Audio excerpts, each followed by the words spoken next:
Hey folks, real quick video here on how to remove the center console from a Series 2 Rover SD1. I am cheating a bit. I don't have a seat in here. I've got loads of free space to work. I've also already got the head unit out because I'm doing a whole bunch of other upgrades and work in the car. I'm doing a whole sound insulation treatment. There's more up under there that you can't see. And I've got this really nice, I can recommend this by the way. This is a Blaupunkt Bremen SQR46 DAD. It's got Bluetooth and everything, but it looks super retro, really nice. The only downside is it's ludicrously spendy, but that's going back in, which is why I need to rewire all the mess that was in here. And part of rewiring it is removing this little fader unit from the middle, which is why I'm taking this all out. Now it turns out the center console removal is not as scary as I thought. You can pretty much do it yourself without really any worry. I did not know what I was doing when I came out here. I just sort of floundered around for a bit and figured it out. There's 2 screw holes in the little tray here that you undo. I've just left those there so I don't lose them. That then releases the whole rear end. There's 2 behind the trip computer, and this one you can get to really easily once you've taken the front cover off. The one on the other side, which is sort of hiding away in there, you do have to kind of pry the housing of the trip computer out a bit. It's scarier than it looks scarier than it really is. It doesn't really seem particularly fragile. Mine hasn't broken any clips or anything, so I think you're okay. You don't have to get it out all the way. You can just kind of get it out part way and then sneak a screwdriver in past it. So that's these 2 brackets here, and then there's 2 more down at the very front corners if you're really lucky. Mine only had 1 because I think it's been a little bit neglected in its past. Don't do what I did and get tricked, because there is originally I removed mine because I didn't realize that I didn't have to. There is this metal kind of strip that sits on top there, and when it's all together it looks like you have to unscrew it from here to be able to be allowed to take it out, but because it's only on pins and they are in open-ended slots, you can actually leave that in, so you don't have to undo that at all. You can just leave that in the car, pull the center console out. The gear shifter comes apart quite easily as well. There is a little plastic lockout switch. Mine's actually broken, doesn't work. I can shift it with or without, but to get that off you take the little chrome cap off. That screw runs through the middle here, so you can just remove the screw and this whole unit comes off. And then the only thing you have to do after that is unwind the actual gear knob itself, which obviously I've already done here. That's down here.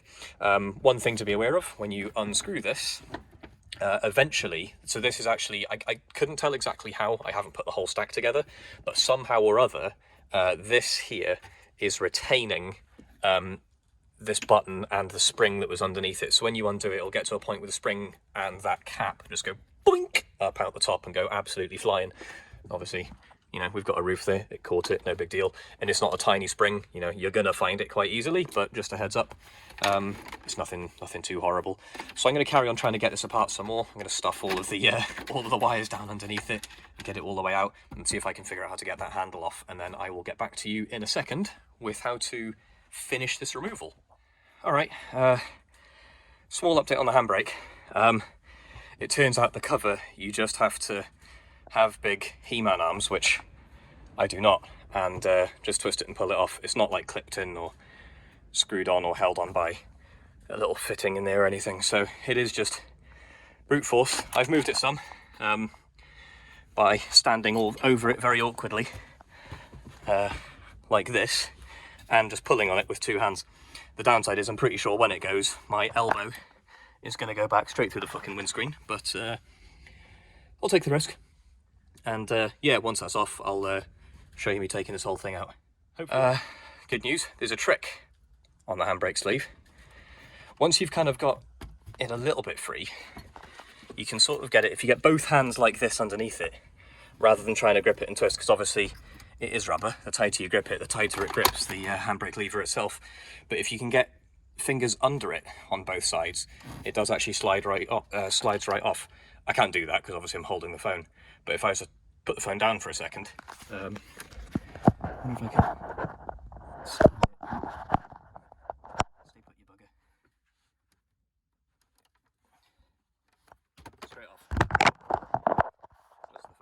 Just as the phone falls over. But yeah, nice and easy. And that pops straight off. And I'm guessing I'm still going to need to disconnect my trip computer there, or maybe take the trip computer out. No, it doesn't go back through. So yeah, I'll have to disconnect the trip computer, But then I think the center console is completely free and clear because I've already removed everything else. I've actually removed the connectors from the rear Siggy lighter as well, so this should come out nice and easy now, apart from that, that cable on the center console. So, you know what, let's... Oh, I did that up tight, didn't I? Oh, actually, no, it has to be... Handbrake's got to be a good way on. Now, if I'm lucky, I should be able to... I'm being careful because obviously this is all going to be very old, brittle plastic. I don't want to take any chances with it. It's now up. I release the handbrake lever down. Cool. That's got me a load of room. And yeah, the only thing left in now is the connector for the trip computer, which hopefully has a nice little clip on it that releases it really, really easy. I do dislike these spade connectors Rover use. They hold in amazingly well, which, don't get me wrong, is good, because obviously they're not going to pop off in a hurry, but man, they're a nightmare to remove. I wonder actually... Oh, here we go then, that's a little tang. You press that down and it comes off piece of cake.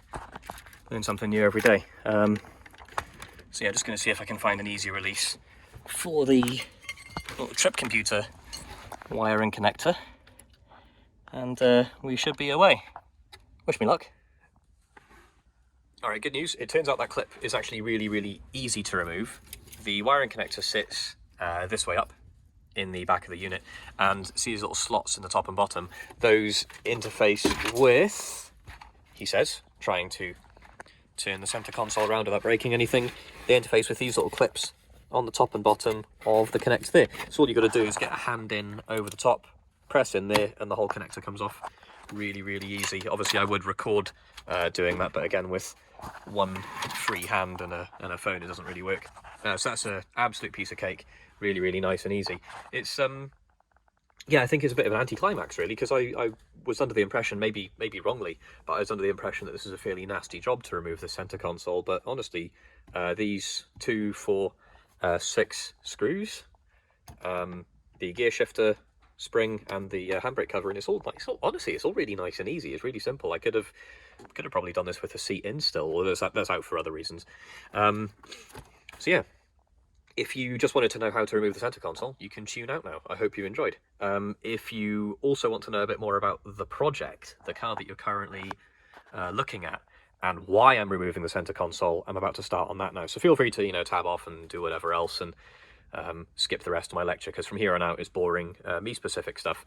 Now, I'm removing the center console because I'm installing a new head unit, as I mentioned earlier in the video, and it is, as with most modern head units, it has a 4-channel amplifier in it, which means I don't have to deal with this little fader control that Rover put in the middle, which I'm guessing is only there because the original head unit would have been a 2-channel amplifier, and then to get fade control between front and rear, they ran it through this little voltage splitter dealy. So when it's in the middle, both speakers get full voltage, and then whenever you run it to one end, either the front or rear goes, I'm guessing, through a resistor just to dump some of the voltage. Nice and efficient, and I'm sure this gets pretty toasty if you've got it at, like, you know, half in one direction or the other.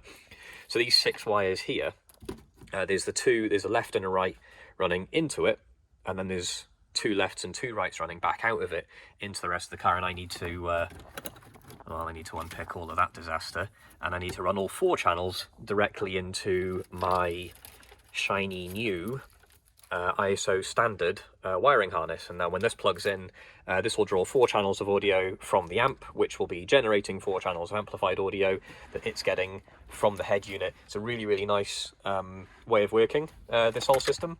All it is just this. It looks like a lot of wire because it's all really long. It's like a meter or a meter and a half or something of wire, so there's a lot there. But conceptually, it's actually dead simple. The high-level outputs straight from the head unit here run into the amplifier, and it uses that. Obviously, it's both a signal to like, it steps that down and then uses it to drive its own amplifier. It also uses the presence of audio on these connections as a power on trigger. So when you've got audio coming out of the head unit, that triggers the amplifier to turn on. So there's no separate, like, ignition feed into it. Although I suppose it kind of gets that from the power connectors here. And yeah, it's just tapping power out of a conventional ISO block. So I've got the power half of the ISO connector here that I've wired in already. All I've got in here at the minute is the permanent and switch lives. So I've got those 3 on little removable spade connectors, and that runs into this shared connector, and from there it splits out to run both the head unit and the amplifier. Normally you'd be a bit iffy with that because it could potentially be quite a lot of current, but being as this is only a fairly small amplifier, it's 4 channels at 65 watts RMS a piece. It's only 240 watts in like absolute theoretical maximum, and you know, with my little 4-inch door speakers, I'm not going to be able to draw anywhere near that. The 6x9s that are going in the back will quite happily eat some power, but the 4s won't.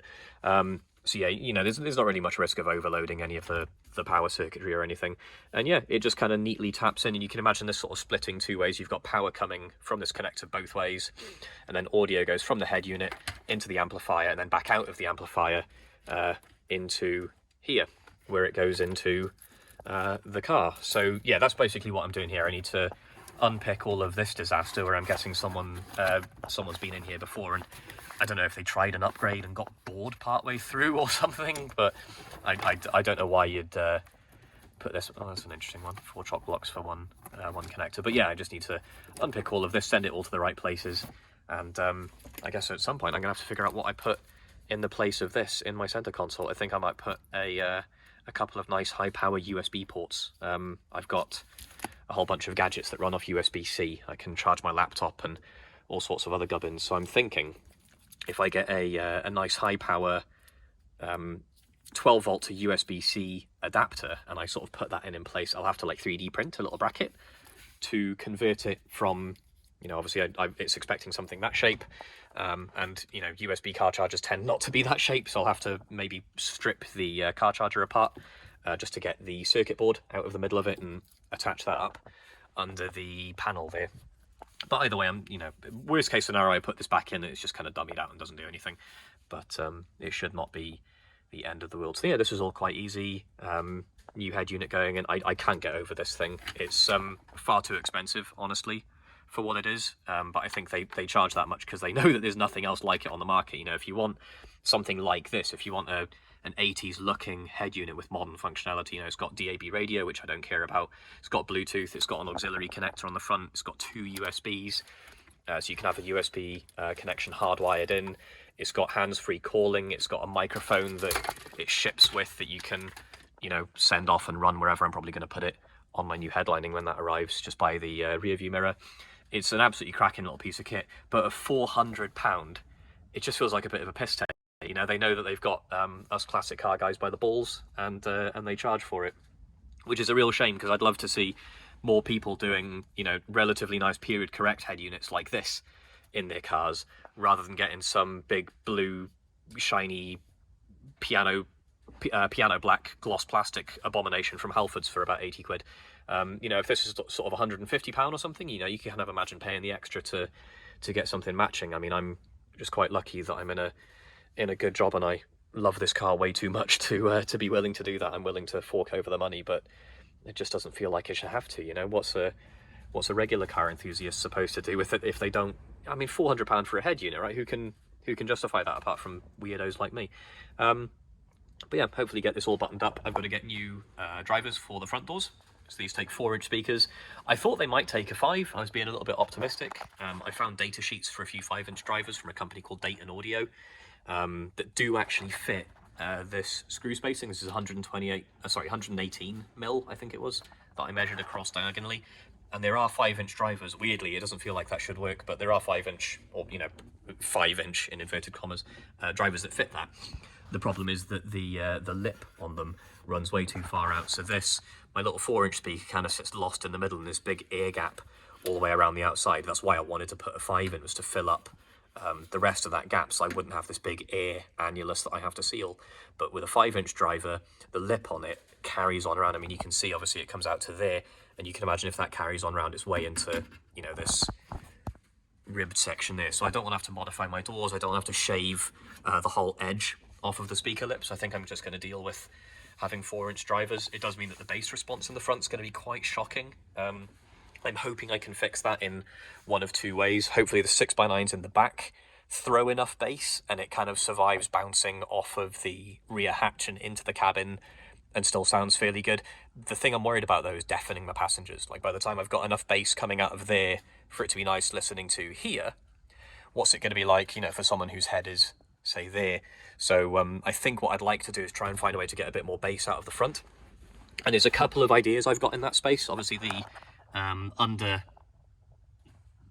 region here, like whatever you call this space, there is a fair bit of room in here, and I'm wondering if it's possible to squeeze in, say, a 6-inch driver somewhere, not like a proper subwoofer or anything, but just a slightly larger driver in there that provides some of the bass, so that little 4-inch door speaker can, you know, kind of do its mid-range work from a couple of hundred hertz up. But the other thing that I'm thinking about doing, and this is maybe a little bit more weird, but certainly easier than putting a whole new speaker in here and, you know, messing with my glove compartment and whatnot, because there's a whole interesting thing with the SD1, by the way. If you're not an SD1 person watching this video, there is a glove compartment here. Like, it's a proper second glove compartment that, like, lowers down and you can have all documents and booze and guns and whatever in there.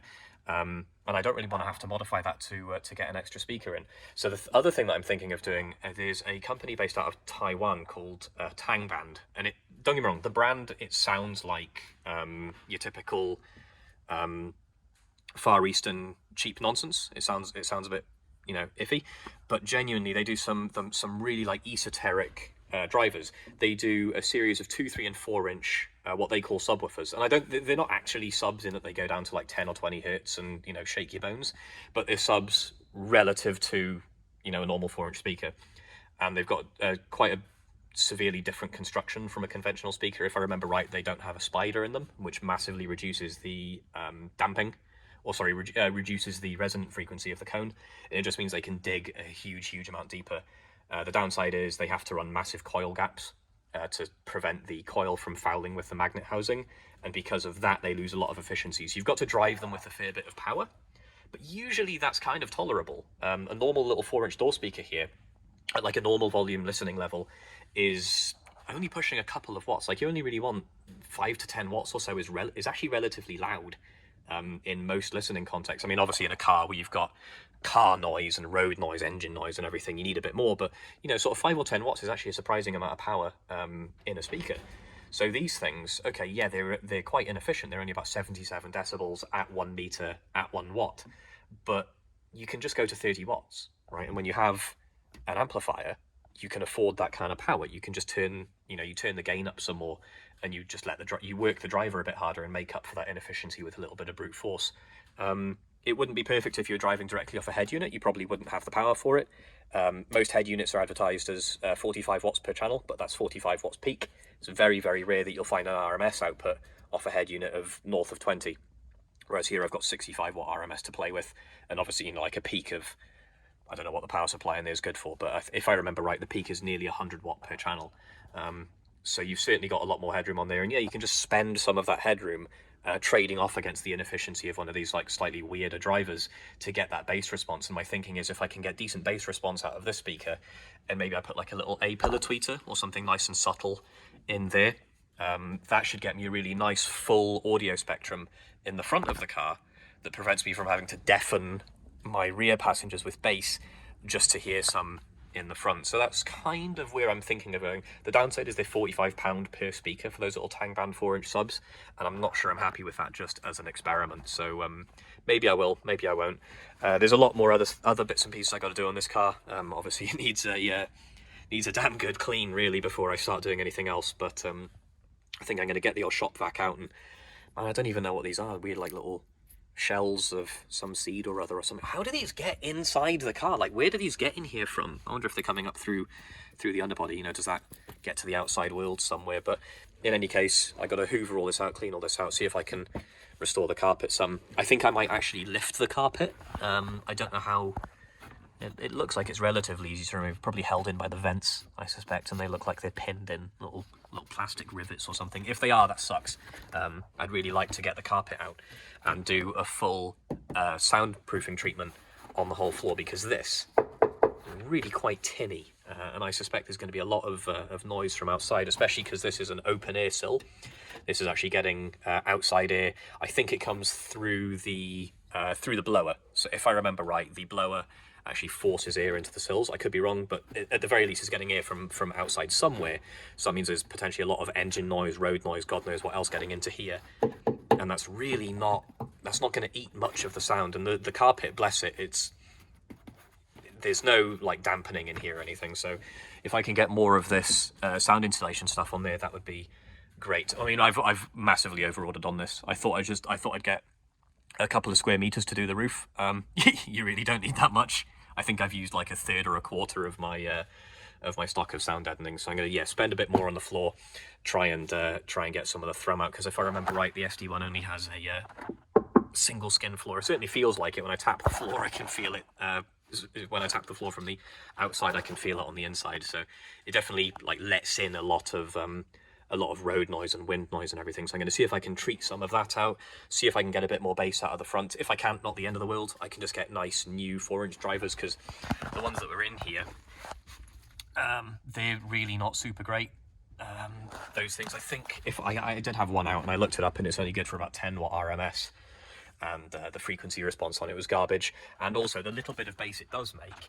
So you've got that 4-inch driver behind. Now, if you know anything about speakers, you'll probably guess that a 4-inch driver doesn't really have a very hard time making treble. So quite why they've covered the whole middle section of it with a coaxial tweeter is kind of beyond me.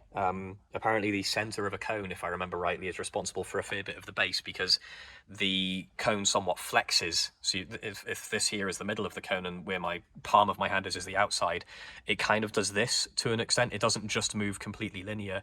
So a lot of your bass, actually, your bigger excursion comes from the middle of the speaker, which they've covered with a tweeter. Good work.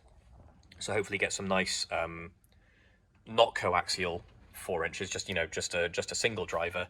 Get those in, get the new head unit in, unpick all of this disaster, clean all of this out, see if I can get a new gear selector trim made, because that looks minging. I don't know exactly how that broke. I feel like whenever I pulled it down into first, this was coming back so far that it was actually hitting the front of the fader unit, which I feel like it shouldn't do. I don't know why that could happen.